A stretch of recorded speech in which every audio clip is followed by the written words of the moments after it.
Hello friends, మనం విఘ్నేశ్వర లీలలు అనే చందమామ కథ గురించి తెలుసుకుందాం. ఒకానొకప్పుడు లక్ష్మి మానస సరోవరంలో జలకాలాడుతూ ఉండగా పార్వతి విష్ణువు వేషం ధరించి లక్ష్మిని సమీపించింది. నవమనోహరంగా కనిపించిన నారాయణ్ణి లక్ష్మి చూసింది. నారాయణుడి వేషంలో ఉన్న పార్వతి కూడా లక్ష్మి అద్భుత సౌందర్యం, అత్యంత మనోహరంగా కనిపించింది. ఇద్దరూ ఒకసారి సాభిప్రాయంగా చూసుకున్నారు. ఆ చూపుల కలయికలో సరోవరంలో ఒక స్వర్ణ కమలం పుట్టింది. అందులో దగదగా మెరిసిపోతున్న పసిపాప ఉన్నది. లక్ష్మి నారాయణుడి దగ్గరికి చేరి ఆప్యాయంగా కౌగిలించుకోపోయింది. పార్వతి పగలబడి నవ్వుతూ, నేను నారాయణుని కాను లక్ష్మి అని ఆ క్షణమే నిజరూపంతో కనిపించింది. లక్ష్మీదేవి, అన్నకు తగ్గ చెల్లెలివే, నారాయణ్ణి అనిపించుకున్నావులే అన్నది చిన్నగా నవ్వుతూ. పార్వతి అప్పుడు విష్ణు మోహిని రూపంతో శివుణ్ణి మాయబుచ్చిన దానికి ఇది చెల్లు వేసుకో అన్నది. స్వర్ణకమలంలోని పసిదాన్ని చూసి ఇద్దరూ మురిసిపోయారు. అపార ప్రేమ పుట్టి చేతుల్లోకి తీసుకున్నారు. అప్పుడు విఘ్నేశ్వరుడు వచ్చి, తల్లులారా, మీ ఇద్దరి అంశలతో అవతరించిన ఈ బిడ్డ పార్వతి పరంగా జయ, లక్ష్మి పరంగా శ్రీ కలిసి జయశ్రీగా పెరుగుతుంది. ఆమెకు వరుడు కూడా శివకేశవుల అంశలతో అవతరించి ఉన్నాడు అని చెప్పి పసిదానితో ఉన్న స్వర్ణకమలాన్ని తీసుకొని వెళ్ళి కావేరి నదిలో ఉంచిరమ్మని వాయుదేవుడికి చెప్పాడు. వాయుదేవుడు అలాగే జయశ్రీని కావేరి నదికి చేర్చాడు. దక్షిణ ప్రాంతాన్ని పాలించే చక్రవర్తి స్వర్ణకమలంలో కనిపించిన బాలికను వరప్రసాదంగా లభించిన పుత్రికగా భావించి పరమానందంతో తీసుకెళ్ళి నామకరణ మహోత్సవం జరిపించుచుండగా ఆకాశవాణి జయశ్రీ అని పిలవండి అని పలికింది. జయశ్రీ రాకుమారిగా పెరిగి ముల్లోకాల్లో అంత సౌందర్యవతి, సాహసవంతురాలు ఉండదనిపించుకుంది. జయశ్రీకి రాజభవనం కంటే ప్రకృతి సౌందర్యంతో నిండి ఉండే అరణ్యాల్లో విహరించడమే ఇష్టంగా ఉండేది.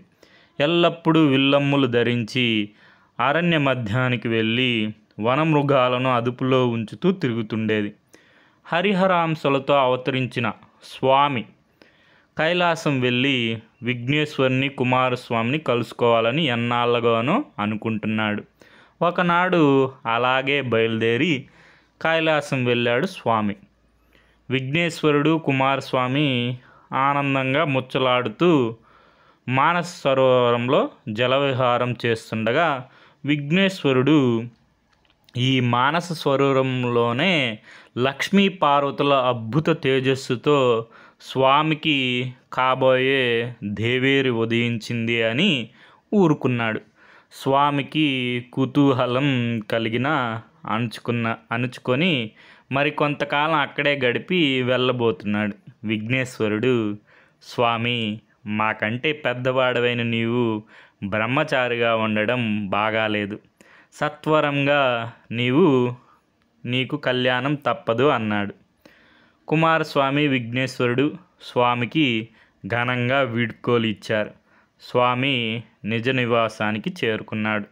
ఒకనాడు స్వామి వినోదంగా పెద్ద పులి మీద స్వారీ చేస్తూ అరణ్యంలో తిరుగుతుండగా పులిని ముందుకు అటు ఇటు కదలనివ్వకుండా చుట్టూరా బాణాలు రివ్వున నాటుకున్నాయి.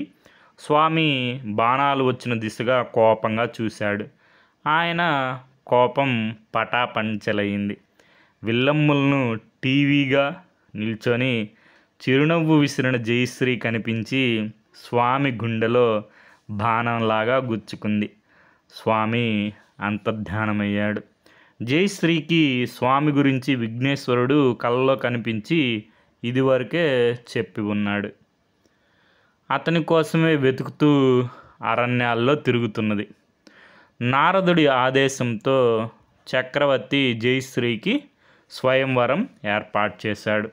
రాజాదిరాజులు మారు రూపాలతో ఇంద్రాది దేవతలు కూడా వచ్చారు. స్వామి ఒక సాధారణ శబర యువకుడి రూపంతో విల్లంబులు ధరించి పెద్ద నల్లని కుక్కను వెంటబెట్టుకొని వచ్చాడు. రాజాదిరాజులు టీవీ ఒలకబోస్తూ శబర యువకుణ్ణి, అతని పెంపుడు కుక్కను ఎకశకం చేశారు. స్వామి సింహద్వారానికి అడ్డంగా అందరినీ కారాగారంలో బందీలు చేసినట్టు కుక్క మీద కూర్చున్నాడు. కుక్క పెద్ద పులిగా మారింది. భయంకరంగా గాండ్రుమన్నది. జయశ్రీ స్వామిని గుర్తించి చరాచరా వచ్చి వరమాల వేసి వరించింది. స్వామి జయశ్రీని పులి మీద కూర్చోబెట్టుకున్నారు. దేవతలకు కోపం వచ్చింది. శబర యువకుడి మీద మూకముడిగా విరుచుకుపడి ఆయుధాలు తీశారు. స్వామి విల్లమ్ములు తీసి అందరినీ ఎదుర్కొన్నాడు. అతని బాణప్రయోగ ధాటికి దేవతలు చెల్లాచెదురై నిజ రూపాలతో అస్త్రాలు ప్రయోగించారు. స్వామిని ఎలాంటి అస్త్రం తాకలేకపోయింది. ఇంద్రుడి వజ్రాయుధం కూడా పనికిమాలినైంది. అప్పుడు స్వామి తన నిజరూపంతో హరిహర స్వామిగా సాక్షాత్కరించాడు. దేవతలు చేతులు మూడ్చారు. శరణు స్వామి అన్నారు. స్వామి జయశ్రీల కళ్యాణం దేవాది దేవతల మధ్య మహావైభవంగా జరిగింది. జయశ్రీతో కలిసి స్వామి ఆనందంగా నిజ నివాసానికి వెళ్ళాడు. త్రేతాయుగంలో ఆర్యవర్తంలో కోసలుడు, కేకాయుడు, వసుమిత్రుడు అనే రాజులు ముగ్గురు ఆప్తమిత్రులుగా ఉండేవారు. కోసలుడికి కౌసల్య, కేకాయుడికి కైకేయి, వసుమిత్రుడికి సుమిత్ర అనే కుమార్తెలు ఉన్నారు. అయోధ్యను పాలించే దశరథుడికి తమ కుమార్తెలను ఇచ్చి పెళ్లి చేయాలని ముగ్గురు రాజులు ఏకాభిప్రాయం కలిగింది.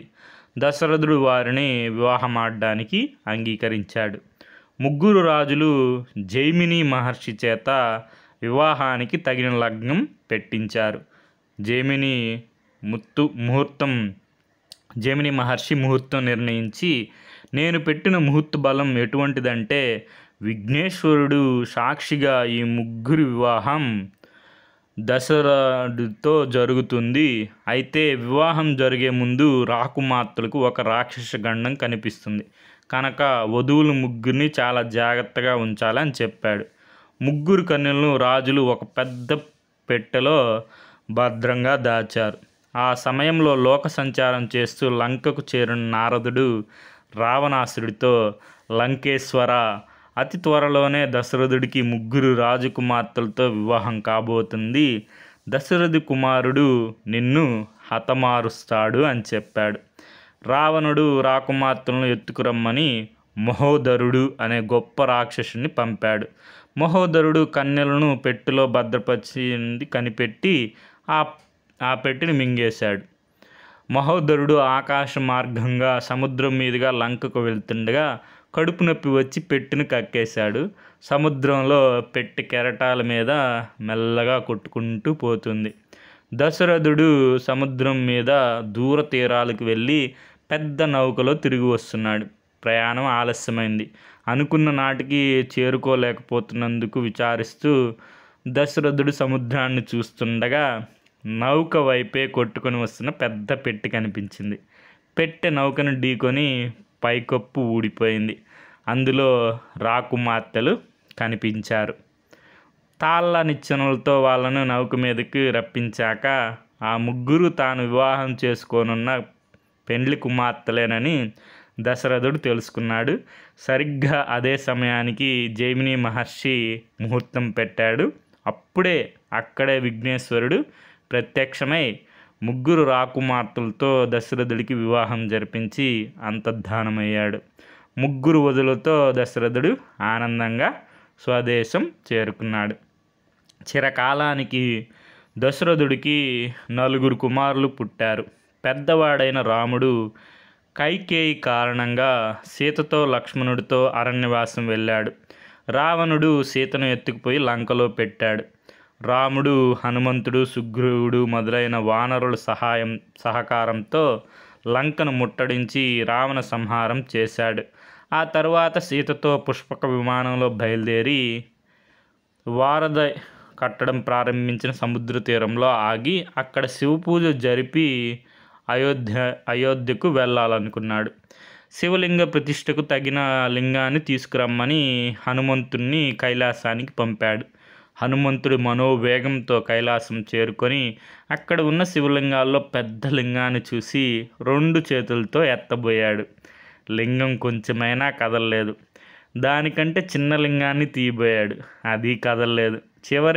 చివరికి అన్నిటికంటే చిన్న లింగాన్ని కూడా ఎత్తలేకపోయాడు. కాలం మించిపోతుంది. తన అసమర్థతకు హనుమంతుడు విచారిస్తుండగా బుడిబుడి నడకలతో అక్కడికి ఒక పిల్లవాడు వచ్చాడు. ఎవరయ్యా నువ్వు? హనుమంతుడిలాగా ఉన్నావే, కానీ కావు అన్నాడు పిల్లవాడు. నేను హనుమంతుణ్ణే. ఒక శివలింగాన్ని తీసుకురమ్మని రాముడు పంపాడు. ఇంతకీ నీవెవరో ఈ బాలుడా అన్నాడు హనుమంతుడు.